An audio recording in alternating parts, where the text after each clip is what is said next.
Бизге арыз келип түшкөндөн кийин кароого жөнөтүлгөндөр деген бөлүмгө келип түшөт. Бул жактан биз кароого кабыл алаардан мурун окуу жайдын өзүнө өзү баалуу отчетун ачып көрөбүз. Эгер отчетунда бардык программалар туура, так жана тиешелүү материалдар далилдөө базасында илинген болсо, анда биз муну кароого кабыл алабыз. Кароого кабыл алууда рандомдук режимде тышкы баалоо өткөзүү мезгилин эң биринчи киргизебиз. Тышкы баалоону биз канчасынан канчасына чейин киргизебиз. Тышкы баалоону эксперттер 2 күн жүргүзүшөт. 2 күн ичинде бардык материалдар менен таанышып, жана тиешелүү баалоону жүргүзөт. Сактоо деп мынакей кароого кабыл алдык. Кароого кабыл аларыбыз менен сиз макулсузбу деп сурайт. Биз ооба макулдугубузду берерибиз менен бул жакта автоматтык түрдө эксперттердин электрондук дарегине сизге ушул мектептин өзүнө өзү баалуу отчетун карап анализ берүүгө атайын ссылка барат. Биз кабыл алгандан кийин бул каралууда деген процедурага өтөт. Каралууда бул эксперттердин макулдугун күтөбүз.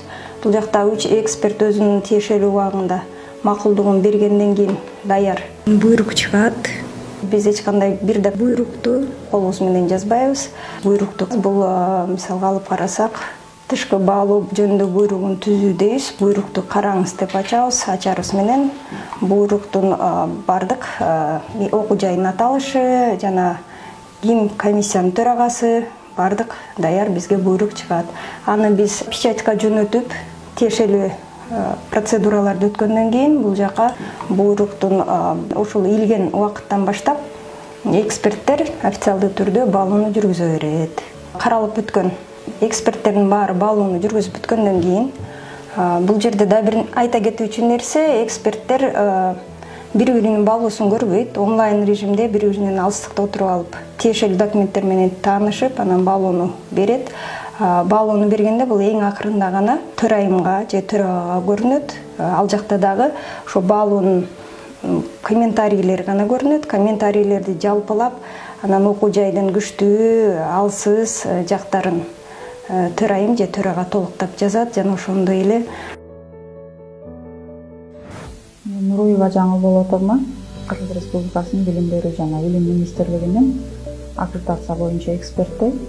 Азыр ушул билим берүү уюмдарын Асула автоматтык башкаруу системасы боюнча аккредитациядан мектептердин өзүнө өзү баалоо отчетун кантип корутунду жазабыз, ошону Асула системасында көрсөтүп кетели.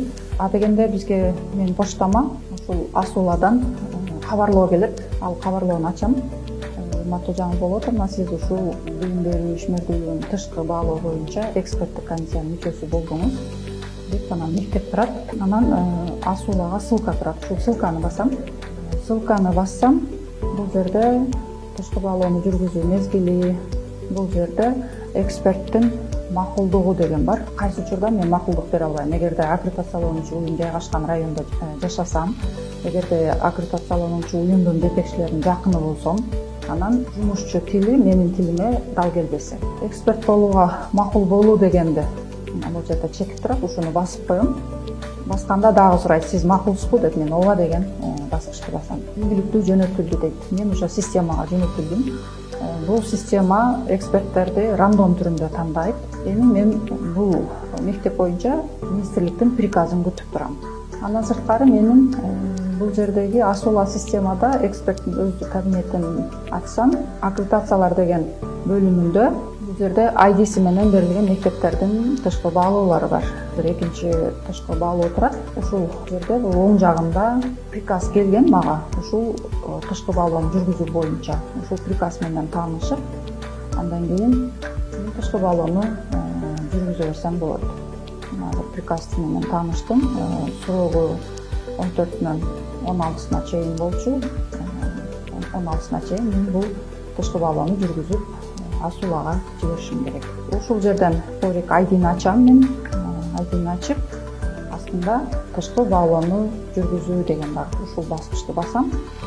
Баскандан кийин мен мектептин өздүк отчетун ачып окуп таанышам. Бул институционалдык аккредитация экен, аккредитациянын түрү боюнча.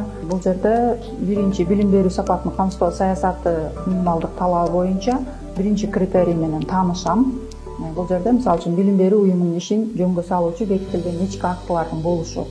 Бул жерде мектеп өздүк отчетун жазган, аны менен таанышам. Анан ошол өздүк отчеттун жанына тастыктоочу базалар да жайгаштырган. Ушул тастыктоочу базаларын ачып таанышып, андан кийин бул жерде мен эксперт катары баалашым керек. 3 баа бар: ылайык келет, жарым жартылай жана ылайык келбейт деген.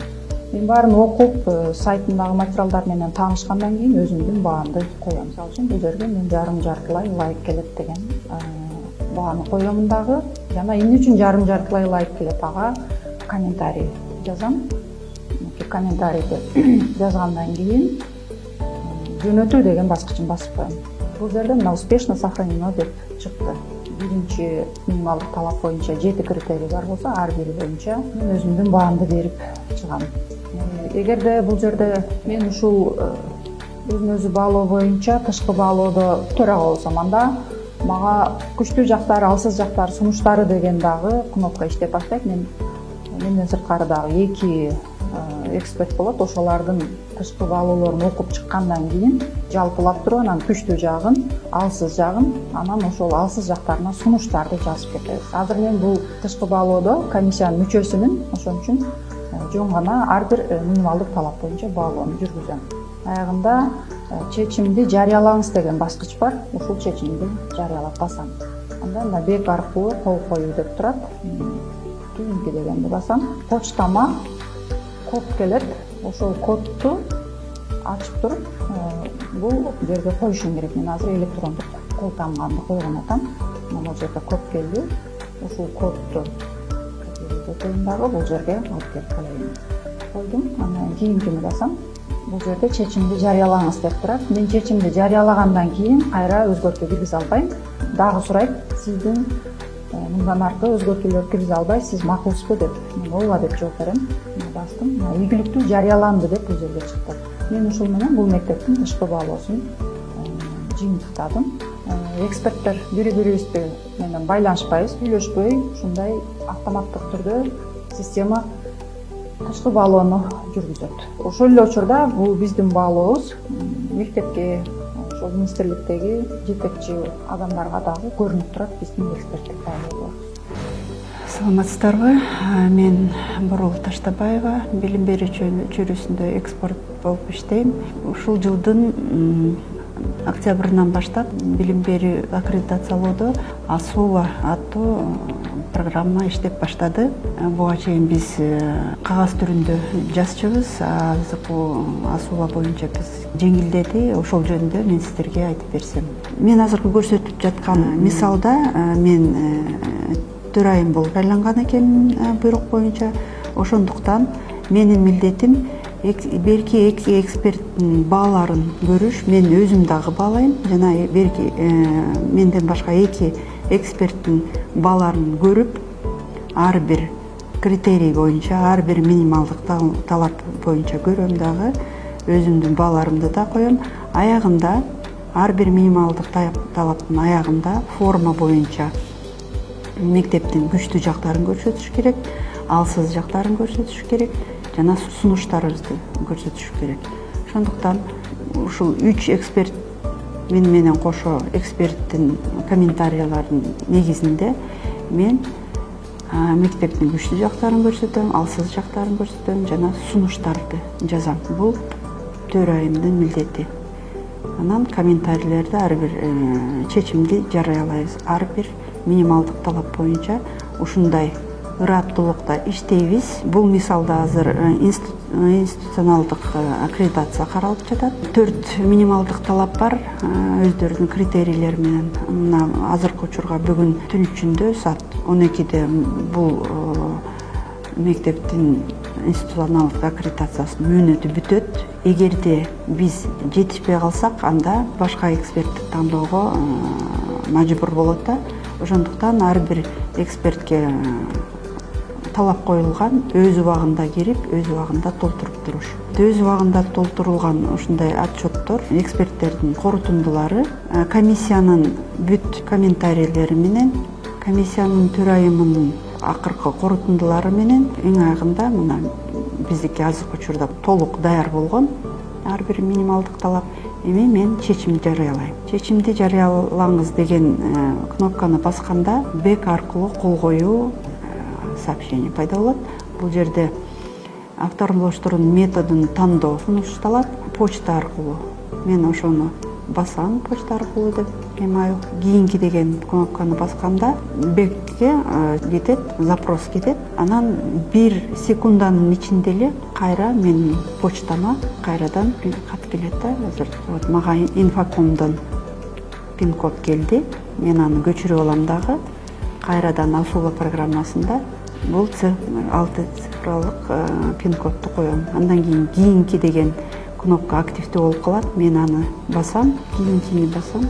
Андан бул кодду баскандан кийин, койгондон кийин кол коюу сунушталат. Бул жерде бардык аты жөнүм, жеке адамдын номери бардыгы келет. Сессиянын аякта мен 1 минуттун ичинде коюшум керек, чечимди жарыялашым керек.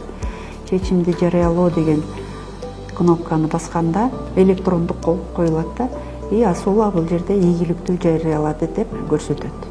Ушу менен аккредитациялоо, тышкы баалоо процесси ушу менен аякталат.